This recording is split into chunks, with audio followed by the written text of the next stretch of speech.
Hello everyone, this is Diane. I'm just cleaning up my craft room today. And of course I cleared off this section. I still have to do the sewing machine area with all the fabrics and trims that I got out. And I'll have to vacuum. But that was my plan for the day, to basically get cleaned up in here.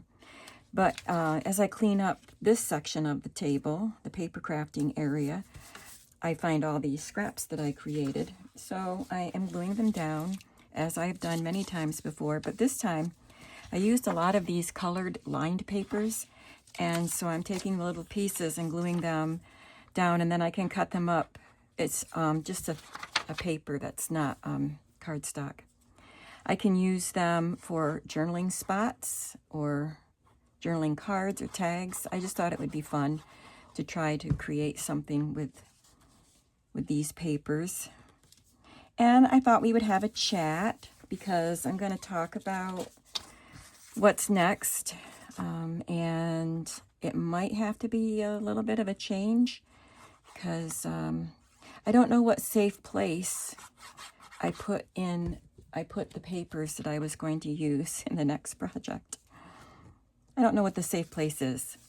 It's too safe. It's safe from me. So if I find them while I'm cleaning in here, I'll do that project. But if not, we might have to move on to the next one for the time being. I have these ladies that were left over from magazine images I cut out. So I'm going to leave the number on. And cut that down. It says purchase Butterick Patterns at. I'll just glue that on. Do I have, yeah, I got another lined paper, but it's graph paper.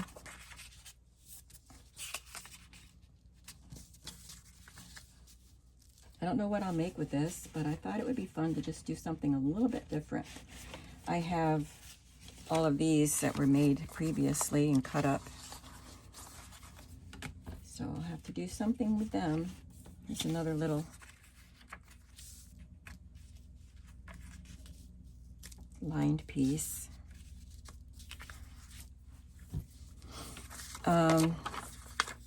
So I am excited about the next project, whichever one it happens to be. It will be enjoyable. I always look forward to a new project. And I have some things to show you for the next project, whether it ends up being A or B on the list. I want to show it to you. So we'll take a look at that. Yesterday, I spent time with my mother, did some chores for her, and she just needed me to sit with her and just be there. You know, we just need people to be there with us because she's alone a lot. And, you know, I got her groceries, and I was going to do some chores, and she just said she wanted me to just sit with her before I started doing the chores. So I spent quite a bit of time with her, and then I did the chores, and then I was able to finish up the journals, the file folder journals that I had been working on. And this morning I got them listed. The listings are done, but they're not published yet. I'm going to publish them tomorrow, but by the time you see this video, that will have already happened. All right, I'm not going to cut this right now because I want the glue to dry, but I think I can cut some interesting cards, tags, and whatnot. This section here will probably be a long tag. And I still have some other pieces. This is a pack of paper that I got at a flea market or estate sale or something, and it's vintage. I don't know how old, but it's kind of thin, and it's not copy paper.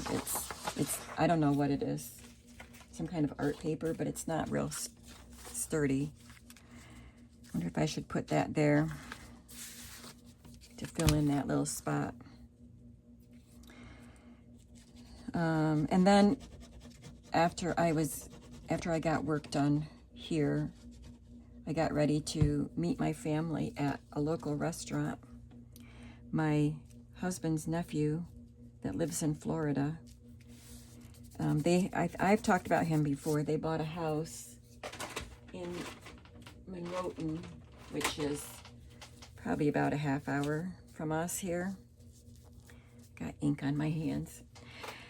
Yeah, that looks better having that space filled in. And when they come up for a visit, when they come up to stay in their house up here, they come up for hunting and fishing and stuff like that, and to work on the property. If they can, they get in touch with us and we make plans to hang out, my kids and I. So we were able to do that. We met them at a local restaurant here and had a nice dinner with them, and it was quite lovely. I'm not real close with my husband's family. I mean, not that I don't like them, but his family was different from mine. They didn't keep in touch all the time.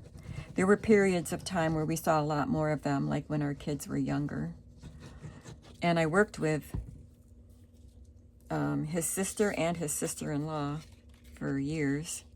So I got to see them there at the nursing home where we worked. But I don't see much of them. And anyway, I am so glad that Ronnie wants to keep in touch with us and his wife. We just have such a good time with them, and it's like he's more a part of us than he is some of the other family. You know, I don't know how to say it, but we relate to him. He relates to us, and we enjoy it very much. And that is saying a lot for me, because I am not a social person. I like to hang out with my kids and my sisters, you know, my family, very close friends. But I don't just go hang out with groups of people as a general rule. But when they want to get together, I absolutely look forward to it and have such a good time with them. Even if I didn't do a lot of talking. I just listened to them talk mostly, all of them, all the younger folks. So it was nice, that's all. I just wanted to say it was a nice evening.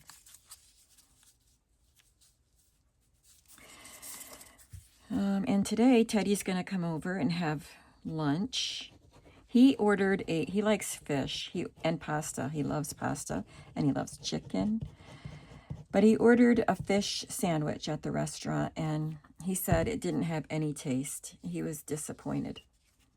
So I told him I have a breaded fish. It's just a frozen fish that he likes. He likes fish sticks and, you know, the frozen fillets.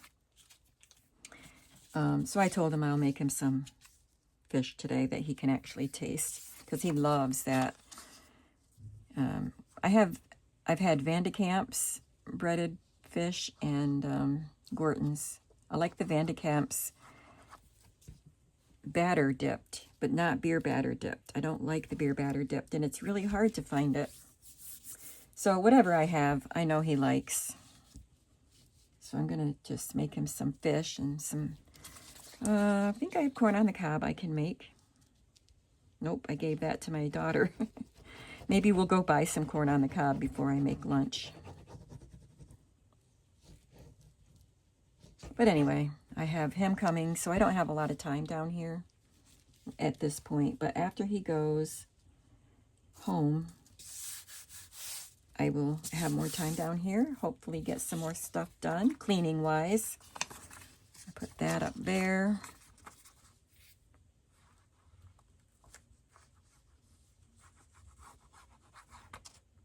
You might hear my washing machine going through its cycles. I closed the door, but there's a cat hole at the bottom of the door. So sound comes through. It does help to close the door, but the sound still comes through.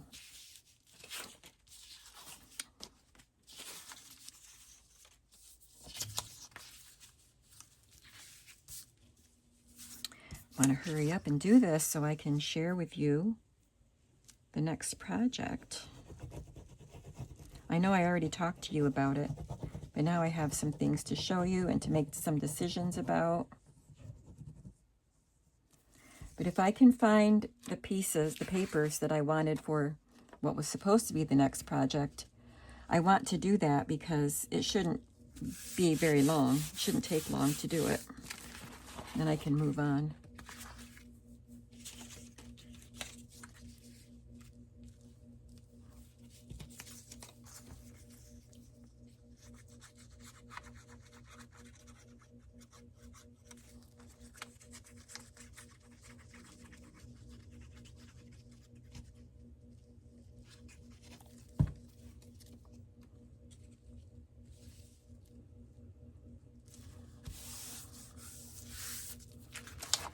One tiny little spot there.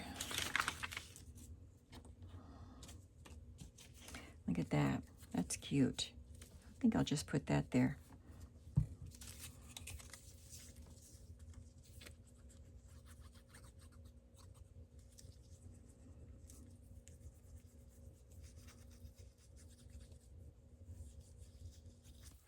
I have been cleaning things out again, as well, continuing to clean things out.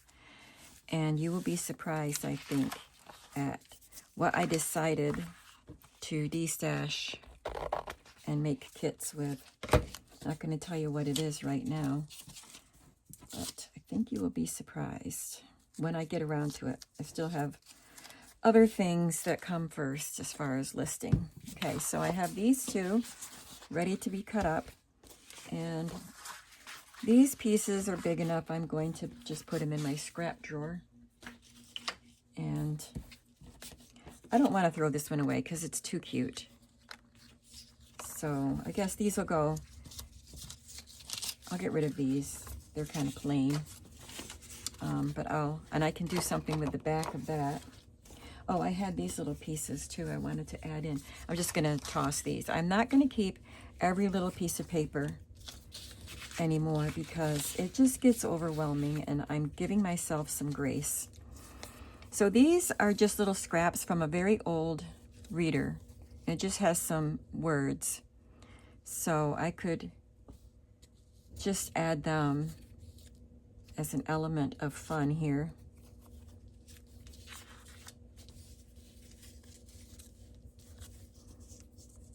They can be part of a journal card or pocket or whatever they end up being. Sometimes just these little scraps of paper, it's too much effort to actually put them where they belong, figure out where they go.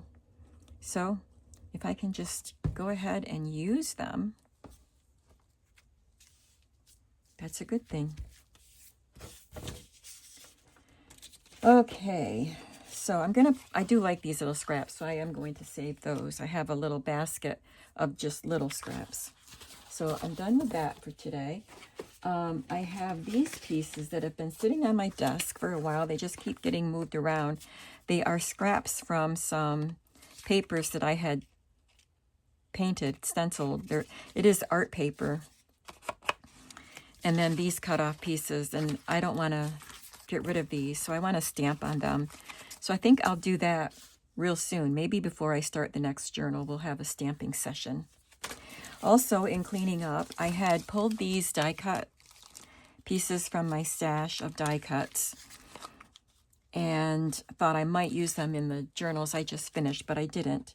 I was going to put them away, but I realized that this little piece here on both sides, they were very floppy and they would tear very easily. So I was up in the middle of the night. I didn't get to sleep till 2 o'clock. So I was down here for a while. And I actually took this upstairs to my sink and used hot water and cleaned this out the best I could. And I actually got this working enough to put glue on those little tiny tendrils and curlicues. It took a lot of time to do this, and it took a lot of time to apply the glue. And I just had these glassine sheets that I glued them to. So now they're ready to be glued on a pocket or something, I don't know what. I'll put it in with my die cut pieces. So that's that. Okay, these are all things I need to take care of. So what the next project was supposed to be, I don't think I need this, was another similar book to what I just did, but different. It would be the same size. So this is not a file folder. It was made with like mixed media paper or watercolor paper or some sturdy art paper. And I did a collage on it, like an art journal page on the cover. And then the pages, it would be more like, these are just stuck in here, things for me to use. The pages would be more like an art journal book instead of, you know, like the fashion pages that I just used. So I did some, you know, added my painted papers and stuff like that. So I think I would do some of that in the journal that I make, like to get it started for you, and then you could build on it. So I think this would be a really fun journal to make for you guys, and I would make 2 of them. And I had magazine pages or covers to use in place of doing art journal page. I had magazine pages that I've been saving to put on covers, and I thought this would be a great way to use them. They were advertising pages. I have like 4 that were Coca-Cola, 1 for Wrigley's gum that I really wanted to use, and I don't know where I put them. So if I find them while I'm cleaning, I will go ahead and do this one next. But the one after that is going to be the one I talked about called Tale of the Squirrel, and it's a German phrase. So the kit, the digital kit, has the German name on it, and I have no idea how to pronounce it.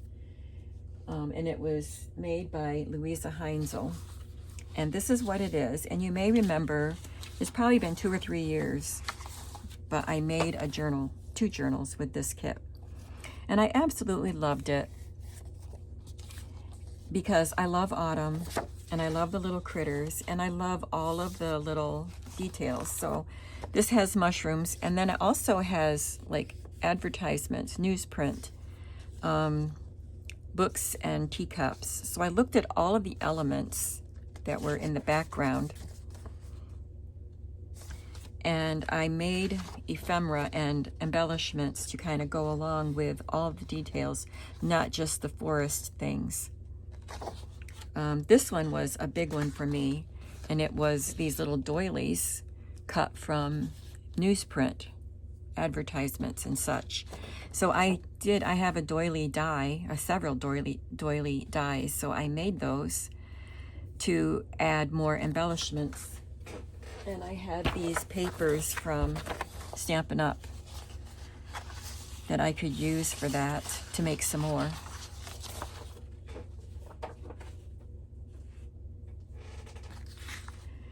And see the lamp, you wouldn't expect that in a Woodlands journal, but there it is. The candle, phonograph record, animals with clothing, you know, it's just so cute.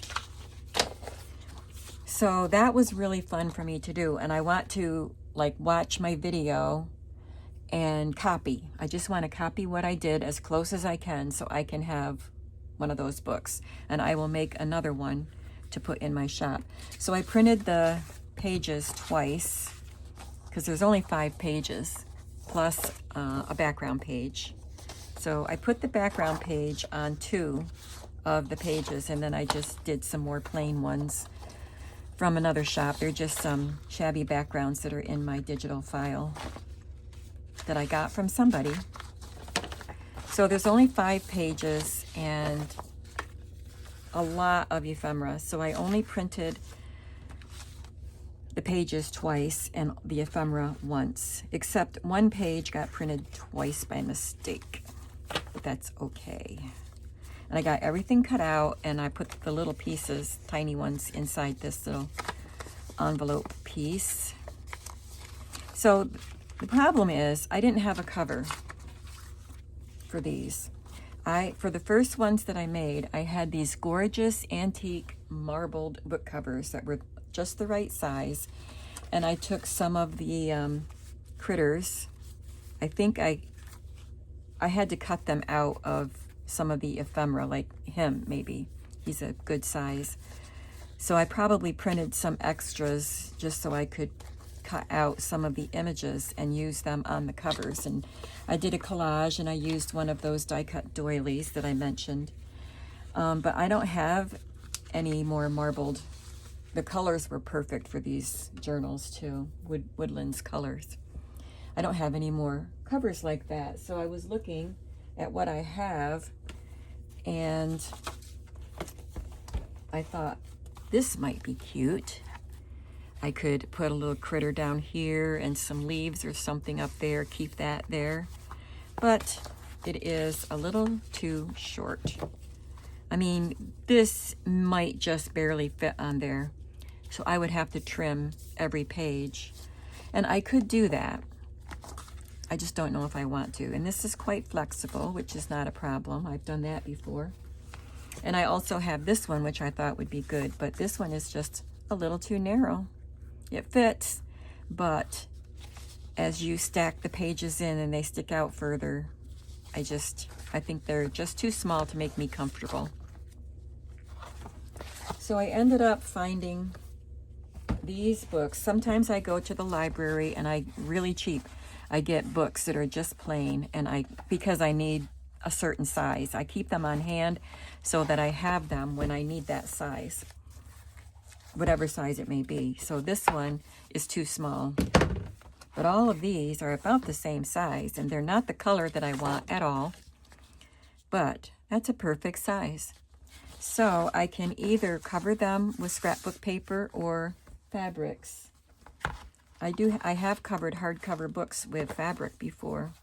So I'll probably use a black one and maybe this blue one because they're dark, and it doesn't matter because I will cover them with something. I have these fabrics that I pulled. So I don't want I love this one. That is so cute. But I want to be able to do the collage on the front like I did with the other ones. And this is too busy. So I'll try to use it inside. Although I don't think I did any fabric flips in that journal that I'm copying. But I might have to make sure I add some fabric just to have some of that in there. But this, I think, would be good because the print is very small. It's a pretty good quantity, so I could do both journals with that or this one. This is thin, so I would have to paint the book cover because I think that the color would show through on this one. Because it's a very thin fabric. Well, it just looks dark. It would be okay. I wouldn't have to paint. And that one's even darker, but still, that would be fine. I could do that if I wanted to. So these are decisions that I have to make. I think I will use these covers, but I need to decide whether I want to use paper or fabric.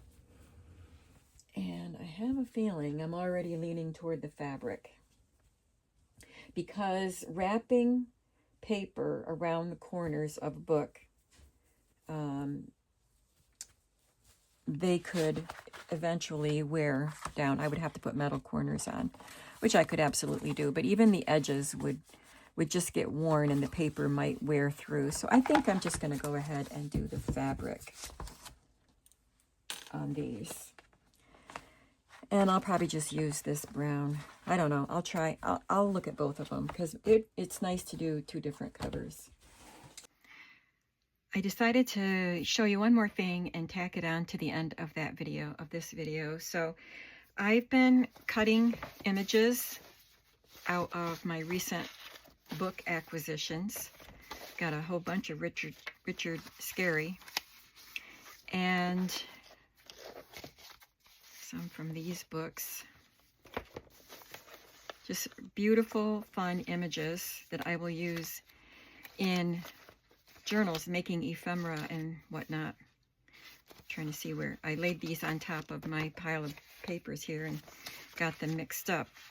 So anyway, plus I have this whole iris container full of children's images out of books, and I have a big envelope full of animal images from children's books. And they'll be used for different things. I have large ones, different sizes that can be cards, that could be tuck spots, that could be made into just little cutouts and added onto ephemera to do little collages, all kinds of things. And look at all the stuff I have to look through to find the image that would work with what I need. So I was shopping, I think, oh, it was at Walmart. I have to look at the back to school stuff at Walmart or any store I'm in, because I love the back to school stuff. And I saw these pencil boxes, and I know I've seen these. I'm sorry if it's glaring.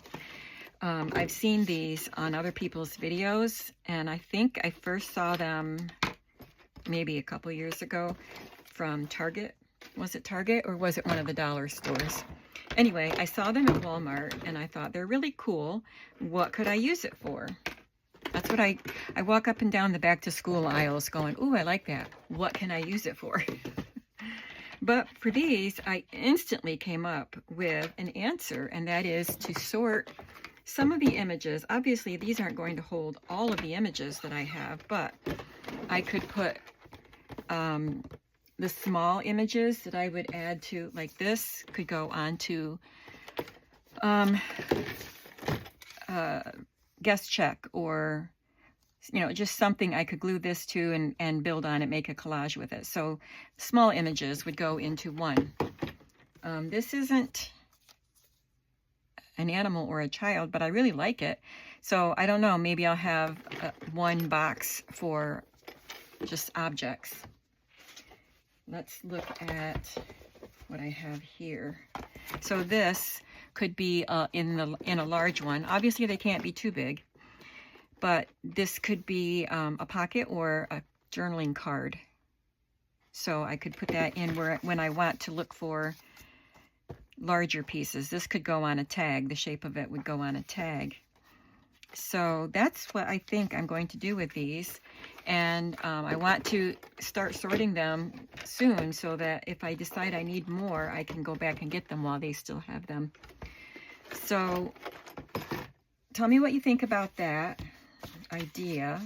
Does it sound like something you would do? And if I don't like it, I can always, you know, take them back out. I love these. So this would be for tall pieces that could be used on a tag. So, you know, I'll figure it out as I sort through. I'll make my categories, and then I can store them in my, the 3-tiered rolling cart, so I can access them easily. And then I'll still have my big iris box here to add to, you know, add back into these as I use them up. I would put the animals and the children in the same one, because the categories here are not separating animals and children. They are separating them by size and function. So this and a small child picture would go in the same category. So that's my idea for that. I haven't had time to start sorting yet, but I really can't wait to do it, because I think it's going to be fun to sort things into these, and it'll be fun to have these little boxes when I'm working. So you can open them flat. So I would have this, and I could have, you know, some of the pieces here and here, so I could sort through them more easily. I think it's going to work nice. So tell me what you think about that. And I think that will be the end of this video for today, and I will see you in the next one. Have a creative day. Bye.